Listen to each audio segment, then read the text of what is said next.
Oh, hey guys. So today, welcome back to Android Advocates. So we really appreciate you being here. So for today, we're going to be reviewing the Motorola Moto G50 5G. Basically, this is one of Motorola's newest releases, released around 6 or 7 days ago, around a week ago now, but it's been available. It's not currently available on the Motorola store as I've checked, but it has been released, so you can probably buy it on like a third-party website. So let's get started. So first I want to analyze the design of it. You can see that it has like a lustrous kind of look. It has quite big bezels, and you get like the Motorola kind of software. You see it does have the SIM card slot over here, and the volume button and the power button are on the same side. Okay, now that we have that down, we can go. It basically says that it's 5G, so you do get a 5G model, and it has been announced like a week ago. Then you can tell a bit about the body. Sure. The dimensions are 167 by 76.4 by 9.3 millimeters, which in inches is 6.57 by 3.01 by 0.37 inches.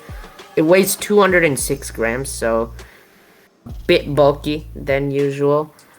Has a glass front. It has a plastic back and a plastic frame, so I would be really concerned about, Not just weird. it cracking because Yeah. yeah.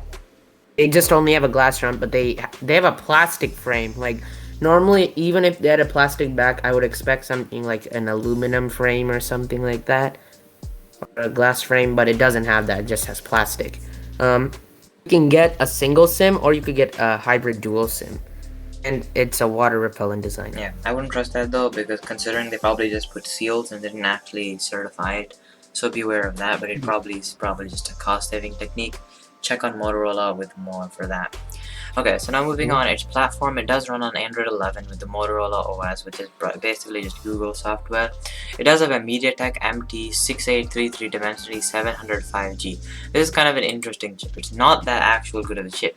While it seems like the Dimensity 700 is one of the highest Dimensity chips, MediaTek is a very bad CPU brand compared to Snapdragon. So this is on par with the Snapdragon 480. So that doesn't have the best benchmarks. You can probably compare, knowing that the 480 is made for budget phones. And you can even see its predecessors, the Moto G40 Fusion, has a Snapdragon 732G, which is better than this one.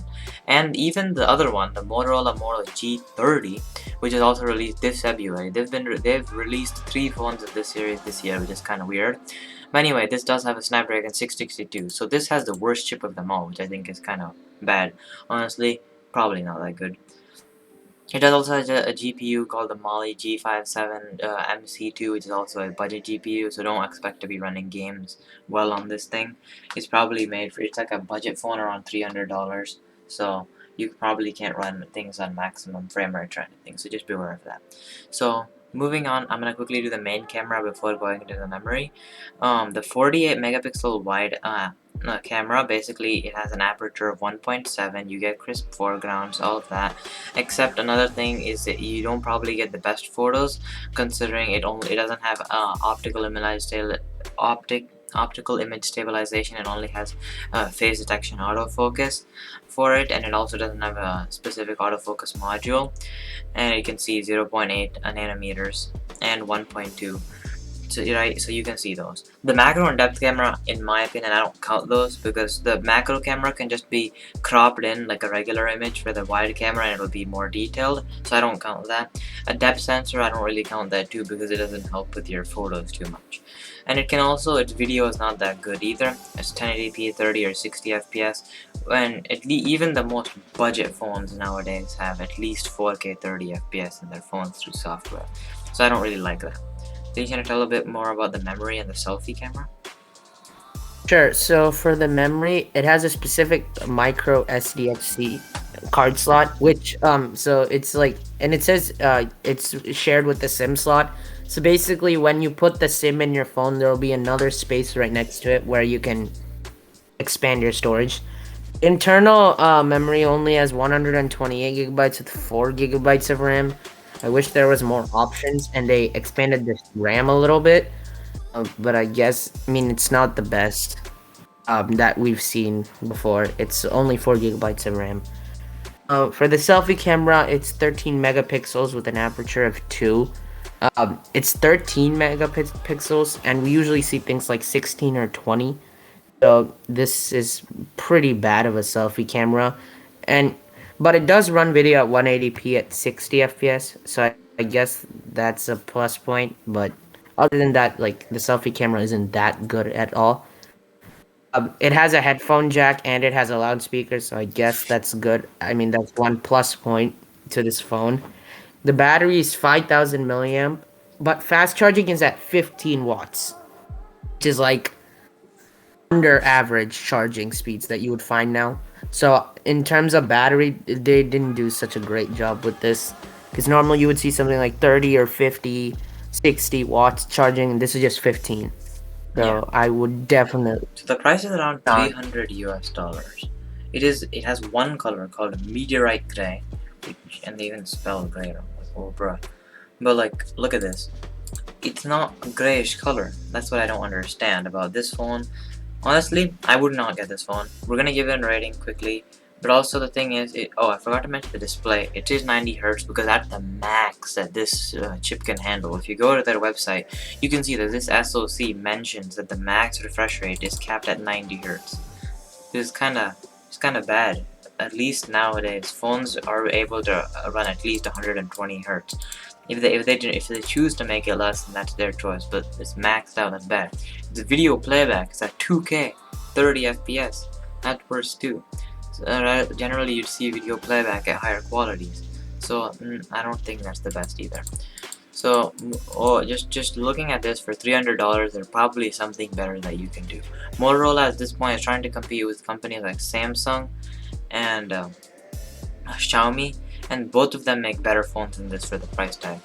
Heck, for Xiaomi, a $240 phone, you'll get 120 Hz Snapdragon 732G. You can easily get a Poco phone from Xiaomi that has like much better specs than this, and it can take like 4K video too. It has a better display, it's better for gaming, it has a better camera, it has a better battery, better charging speed, basically everything better, and you save the $50. So I don't understand what Motorola is really doing. For the Yeah, so I'm gonna quickly give it a rating for the things that I'm in charge of. So for the display, I'm giving it a 4. I really don't like this display. It's 720 by 1600. It's 90 Hz IPS LCD. The only reason it does get a small boost, actually I'll give it a 5 because it does have 90 Hz. At least that's a plus point at this point. So 5. And then for the chip, I think I'll also give it a 5 because it doesn't have that good of a GPU nor CPU, and they're using a MediaTek chip and downgrading from their predecessors. So yeah, I'll give that a 5 too. For the main camera, I'm giving it a 3. It basically only has one camera at this point because the other megapixels, I don't count those. 40 megapixel, fine, I guess you can take. But also Motorola doesn't have the best image processing software, so I wouldn't say that's good. And it doesn't record even 4K at 30 FPS, so I think that's kind of pretty sad. So that's like a 3 on my thing. Yeah. So then I'm gonna quickly go down to the price. The price, price and colors, I'm giving it a 5. It is quite cheap. Actually, I'll give it a 6. I'll give them the benefit of the doubt. They probably do have other colors. So yeah. Yeah, Tanish, you wanna rate all the other things? Yeah, so for the body, I'm gonna be giving it a 7, and the reason for that is its dimensions and its weight, and like the single sim or the dual sim. That's all really good.